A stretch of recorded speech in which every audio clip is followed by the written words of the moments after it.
एक बार द्वारकानाथ श्री कृष्ण अपने महल में दातुन कर रहे थे। रुक्मिणी जी स्वयं अपने हाथों में जल लिए उनकी सेवा में खड़ी थी। अचानक द्वारकानाथ हंसने लगे। रुक्मिणी जी ने सोचा कि शायद मेरी सेवा में कोई गलती हो गई है, इसलिए द्वारकानाथ हंस रहे हैं।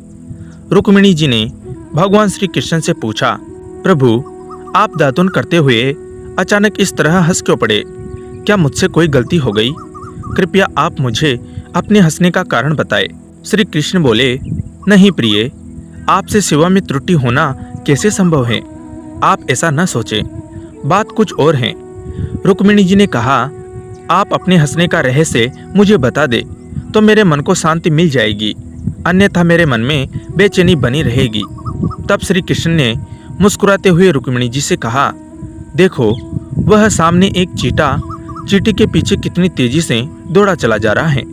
वह अपनी पूरी ताकत लगाकर चींटी का पीछा कर उसे पा लेना चाहता है। उसे देखकर मुझे अपनी माया शक्ति की प्रबलता का विचार करके हंसी आ रही है। रुक्मिणी जी ने आश्चर्यचकित होते हुए कहा, वह कैसे प्रभु?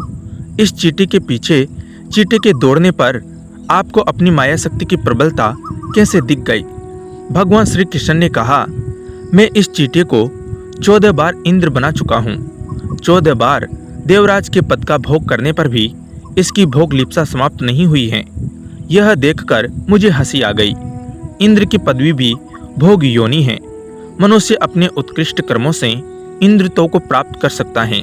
100 अश्वमेध यज्ञ करने वाला व्यक्ति इंद्र पद प्राप्त कर लेता है, लेकिन जब उनके भोग पूरे हो जाते हैं तो उसे पुनः पृथ्वी पर आकर जन्म ग्रहण करना पड़ता है। प्रत्येक जीव इंद्रियों का स्वामी है, परंतु जब जीव इंद्रियों का दास बन जाता है तो जीवन कलुषित हो जाता है और बार बार जन्म मरण के बंधन में पड़ता है। वासना ही पुनर्जन्म का कारण है। जिस मनुष्य की जहाँ वासना होती है उसी के अनुरूप ही अंत समय में चिंतन होता है और उस चिंतन के अनुसार ही मनुष्य की गति होती है और ऊंच नीच योनियों में जन्म होता है। अतः वासना को ही नष्ट करना चाहिए। वासना पर विजय पाना ही सुखी होने का उपाय है। बुझे न काम अग्नि तुलसी कहूँ, विषय भोग बहु घीते। अग्नि में घी डालते जाइए, वह और भी धधकेगी।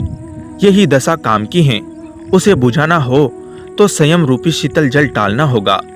संसार का मोह छोड़ना बहुत कठिन है। वासनाएं बढ़ती हैं तो भोग बढ़ते हैं। इससे संसार कटु हो जाता है। वासनाएं जब तक क्षीण न हो तब तक मुक्ति नहीं मिलती है।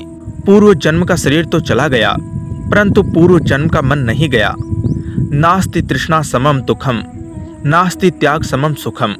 सर्वान कामान परित्यजे, ब्रह्म भूयाय कल्पते। तृष्णा के समान कोई दुख नहीं है और त्याग के समान कोई सुख नहीं है। समस्त कामनाओं, मान, बढ़ाई, स्वाद, शौकीनी, सुख, भोग, आलस्य आदि का परित्याग करके केवल भगवान की शरण लेने से ही मनुष्य ब्रह्म भाव को प्राप्त हो जाता है। नहीं है भोग की वांछा, न दिल में लालसा धन की। प्यास दर्शन की भारी है, सफल कर आस को मेरी। जय श्री कृष्ण।